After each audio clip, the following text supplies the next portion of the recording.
Oh, hello, this is Tak Chung from Walk with Tak. Welcome to our YouTube channel. If you enjoyed this video, please like, subscribe, and share.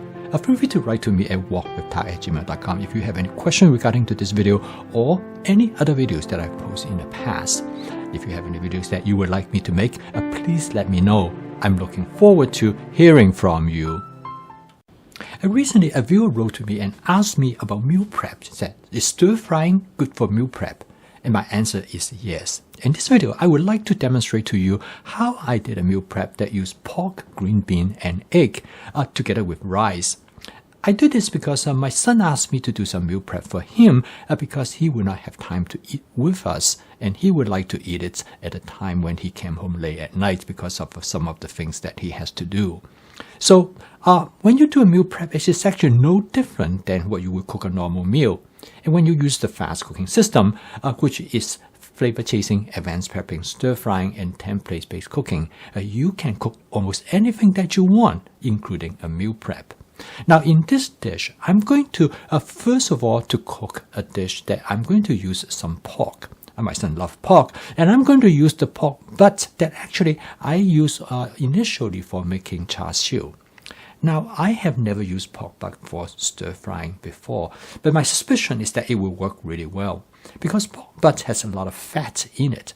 Anytime when you have fat, the meat usually is going to be tender because of the marbling. And so I'm going to give that a try, and I can tell you that I think it will turn out well. So let's see how it goes. Now, since my son really enjoys meat, so I use quite a bit of meat. And here I have probably about somewhere between 12 to 14 ounces of pork butt. And this is the same pork that I have. I used to make char siu in a video that I have shown earlier. And it is really very simple. I just cut it extra and set them aside for this purpose. I was very interested to try it anyway. But my wife and I do not eat that much meat anymore, so this will be actually a good experiment for me to see how this will work. And for those of you who like to eat more meat, this might be a very effective way and also cost efficient because this is a very inexpensive cut. And I think I have told you I was so happy when I purchased this on sale for 99 cents a pound. I got a lot of what it's worth. Now, first of all, I coat the pork with some cornstarch. I want to give it a slight crispy texture, and I also coated it with my Walk with Tak basic seasoning mix. This will give you a better flavor as well. As you can see that it cooked very fast because I have cut it up into thin slices.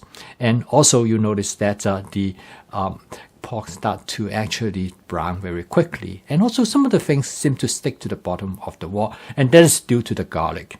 Anytime when you cook anything with the garlic will caramelize and stick to the bottom of the wok. And I'll show you how to solve this problem a little bit later. My son loves green beans, so I'm going to cook this with some green bean as well. Now, add the green bean at a later time. Again, this is part of the sequential cooking strategy because it takes a little bit longer time to cook the pork. And so adding the green bean at a later time actually works. Now, this green bean is great. It's probably one of my favorite vegetables because this particular green beans actually have no string. Now, this is typically use green beans with string, but now they have really enhanced the breed of this green bean, and it's very flavorful and it's much easier to cook.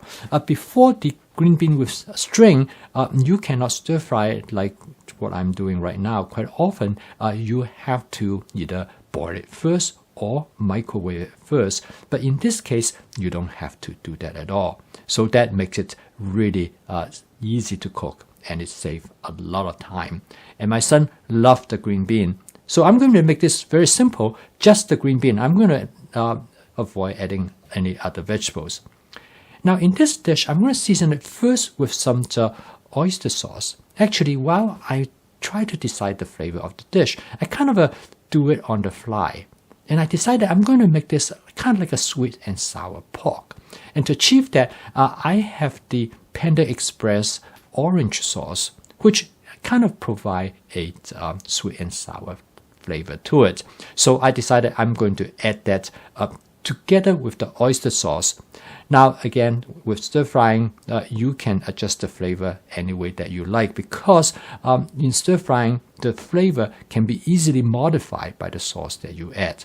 Okay, you notice that there are some of the food ingredients that burn to the bottom surface of the wok. Mainly are the garlic, as well as some of the sauces. And this is a way to clean up the wok, make it much easier to clean later on, is that by adding a small amount of water over the area that you notice that has something stuck and burned to it. So don't add too much, because that might dilute the flavor of the food ingredients. I just add a little bit at a time, and you notice that it works really well. It allows you to basically, using the water, it's like steaming it off, but at the same time, you are returning the flavor back to the dish. Now, this method is frequently in cooking world is known as degreasing, but I use this method actually to clean the wok at the same time. After I did a little bit of testing, I decided I'm going to add a little bit more of the orange sauce because I think my son would like it have a little bit stronger sweet and sour flavor. Again, you can combine this with many different sauces. One of my friends loves to add additional flavor to this sauce. Then he will add a barbecue sauce. He will use the Sugar Ray barbecue sauce, and he loved that. Okay, the dish is done. As you can see, it takes only about 6 or 7 minutes to cook it. Very simple, very straightforward. Now, this is where advanced prepping really comes in, because in this case, I already have the pork cut up earlier, and I also have the green bean all set up to do. And of course, I can also use the pork and green bean for anything I want. And if I do not use the pork for this particular dish, I can use it for the later dish. Okay, now this is done. So to make it more interesting, I'm going to cook an egg. Now, my son loves egg, and I'm going to cook this very simply. And all I'm doing is going to use some egg and together with some scallion.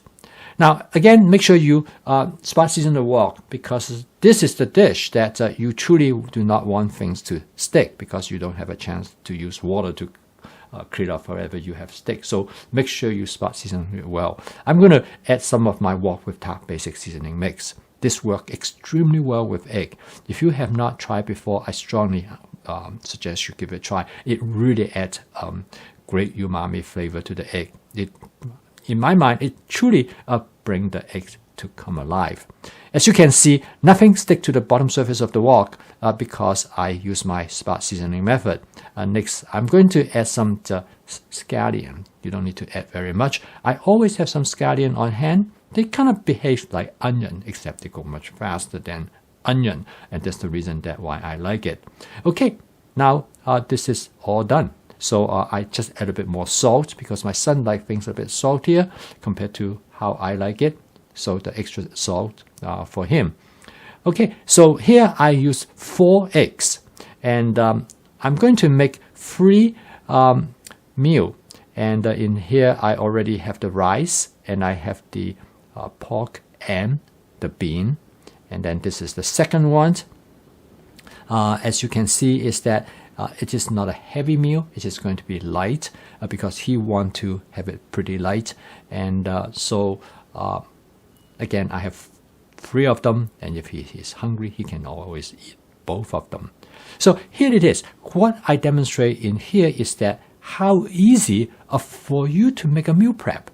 In fact, I have a friend of mine that he does this once or twice a week, and he will cook different type of meal, and so he uses it for lunch, and he can actually choose between the one he wants. And the nice thing about this cooking system, as normally you will cook with any other dishes, is the possibility of variations, the versatility, and the differences that you can come up with.